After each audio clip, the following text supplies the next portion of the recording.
Oi gente, tudo bem? Vou falar de orçamento novamente, só que hoje com uma outra pegada. Vou falar hoje principalmente de como montar um orçamento para quem é profissional liberal, como médico ou como outra pessoa que tenha muitas fontes de renda extra. Por que eu tô juntando esses dois tipos de pessoa? Porque os médicos, a gente costuma ter o fixo, né? Ter o trabalho no posto, ou o trabalho no hospital, ou plantão fixo, mas a gente costuma ter outras fontes de renda, que são os plantões extras que a gente faz. E muitas vezes outras pessoas também são assim, elas têm o trabalho fixo delas e elas têm outras fontes de renda extra.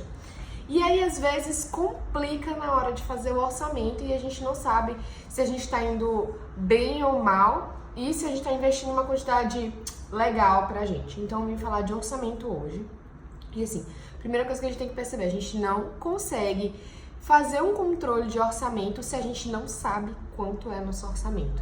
E o que é saber quanto é o orçamento? No caso, a gente tem que saber exatamente tudo que entra e tudo que sai. Pode parecer óbvio, mas muita gente não sabe. Você sabe na ponta da língua, assim, em termos gerais, quantos são seus gastos fixos, somando tudo, e quanto percentualmente isso é da sua renda? Muita gente não sabe. E isso é um prato cheio para dar tudo errado. Então a gente vai aprender isso hoje. Então a gente tem que começar a medir. Primeiro, eu acho que a gente tem que sentar, pega aí um papelzinho, pega a caneta, ou então anota o que tem que fazer e depois do vídeo você faz. E aí você vai pegar e vai contar quais são, quanto que eu ganho, tudo que eu ganho, todas as minhas fontes de renda. E eu acho legal também separar a parte da renda, que é a renda fixa, que todo mês eu ganho, e a parte da renda que é variável. Então, num mês eu dou um plantão a mais, no outro mês eu dou 2 plantões a mais. Ou seja, por que é importante saber isso? Porque se é uma possibilidade de eu ganhar dinheiro, se não obrigatoriamente todo mês eu faço 2 plantões, eu não posso contar com esses 2 plantões para pagar as minhas contas fixas. Por isso que isso é um dos problemas, é uma das coisas que amarra muitos médicos. Porque começa a fazer muitas contas, muitos débitos, muitas dívidas, compra muita coisa, porque sabe que tem essa facilidade de fazer mais dinheiro. Só que aí o que acontece? A parte dos gastos fica muito grande e aí obriga a trabalhar mais. Aí o que acontece? Sempre vai aumentando o custo de vida e aí sempre vai tendo que aumentar, escalonar a quantidade de trabalho de forma que fique inviável. Tanto que saiu uma matéria essa semana mostrando que quase 40% a 50% dos médicos passam por burnout, que é uma doença, é uma crise que dá principalmente pelo excesso de trabalho e outras questões, mas é basicamente por isso. Então a gente, para começar, tem que saber exatamente tudo que eu ganho, exatamente tudo que eu ganho, o que é o fixo e o que é o variável, qual é a minha média de mês, quanto que eu ganho, tá bom? Depois que a gente faz isso, de saber quanto que entra, a gente tem que saber quanto que sai. E nessa coisa do quanto que sai, a gente também tem que dividir entre as coisas que são fixas, os gastos que são inegociáveis, por exemplo, luz, aluguel, supermercado, gasolina, todos os seus gastos fixos mensais. Depois eu vou mostrar um exemplo de como que eu faço. E aí, na verdade, eu fiz isso uma vez, não precisei mais fazer. Mas, enfim, desculpe, não tô completamente boa da minha doença. E aí você vai separar entre os gastos fixos e os gastos variáveis. E os gastos variáveis são assim, vai sair cinema, lazer, comprei uma roupa a mais, gastei com alguma coisa. E aí, com comida, delivery, festa, curso, tudo que é variável, tudo que você não precisa para viver, tudo que é um supérfluo, digamos assim. E aí, a primeira atividade importante de quando a gente faz essa separação é a gente perceber a quantidade de supérfluos que a gente tem no mês, que normalmente é muito alto. Porque quando a gente vai dando um pouquinho, cada dia dá um pouquinho, a gente não percebe quanto isso representa no final do mês. E a gente tem que perceber que a maneira mais simples e fácil de aumentar a quantidade de dinheiro que a gente investe é diminuindo esses gastos supérfluos adicionais que eu não preciso para viver e que a gente acaba gastando muito. Tanto que a gente lançou um desafio semanas atrás de não comer na rua, porque isso é um gasto totalmente supérfluo e que encarece muito o nosso orçamento. A gente acaba gastando demais por comer na rua. Então, Vamos lá no passo a passo?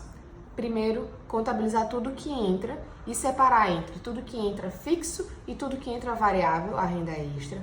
Segundo, ver todos os gastos, separar pelos gastos essenciais, que eu não posso viver sem, e separar pelos gastos não essenciais supérfluos. E dar uma analisada aí, tá bom?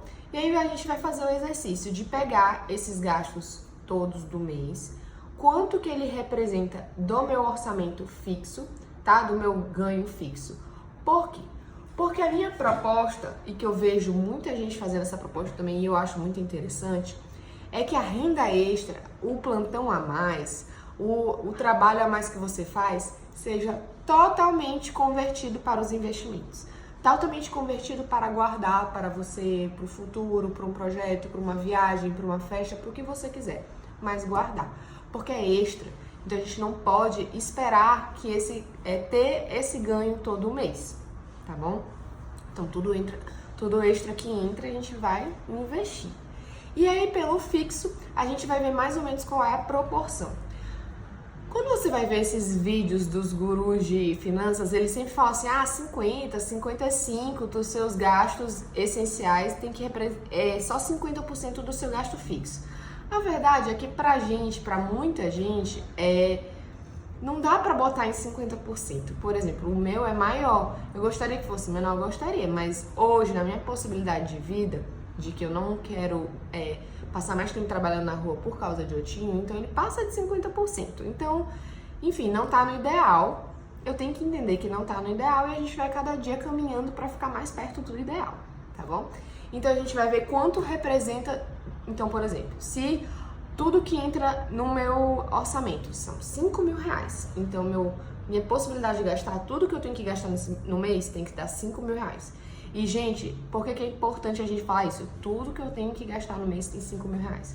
Porque é muito comum também, outro erro importante que acontece, é de você parcelar as coisas no cartão de crédito e fazer com que seu gasto mensal seja maior do que seu ganho mensal. E isso não pode acontecer jamais. Porque isso é o endividamento de uma maneira ou outra, porque uma hora você vai ter que trabalhar mais. Então, a gente não quer isso, a gente não quer endividamento, a gente não quer isso. Por isso que não faz sentido se endividar para investir, porque acaba gastando muito mais pagando os juros das dívidas do que você ganha no juros dos investimentos. Tá bom? E aí, beleza. 5 mil reais é o que eu ganho todo mês, vou ver meus gastos fixos, se meus gastos fixos, aluguel, luz, gasolina, plano de saúde, tudo que é fixo que eu não posso ficar sem, você soma. E aí você vê percentualmente quanto que dá. Lembrando que não existe essas regras matemáticas absurdas, mas que o ideal seria gerar em torno de 50 ou menos. Quanto menos, melhor, porque mais sobra para investir, tá bom? E aí vai sobrar 50% do meu salário, R$ 2.500. Esses R$ 2.500, eles têm que ser divididos em lazer, educação, investimentos. Cada uma das pessoas bota uma divisão interessante para isso. E aí, como é que eu faço? Eu só separo em 2. Coisas para me deixar feliz. Então, por exemplo, coisas de lazer, eu quero comprar uma roupa, ou então eu quero sair, fazer alguma coisa ou comer fora. São esses basicamente meus gastos comigo, de felicidade, lazer, etc. E o resto para investimentos. Então, muita gente propõe 30%, eu acho 30% muito legal. Muita gente não vai conseguir fazer isso logo de cara, mas é uma coisa que a gente pode alcançar. Lembrando que 30% não é o limite. Se não conseguir 30%, não precisa chorar, é só a gente ir reajustando com o tempo. E quanto mais você botar para investir, melhor, porque é mais fácil você vai render, com mais tempo vai conseguir guardar um valor bom para a gente atingir o nosso futuro, qualquer que ele seja. Que o meu, que eu nunca falei isso, mas agora eu estou falando, é poder viver de renda a partir dos 40 anos.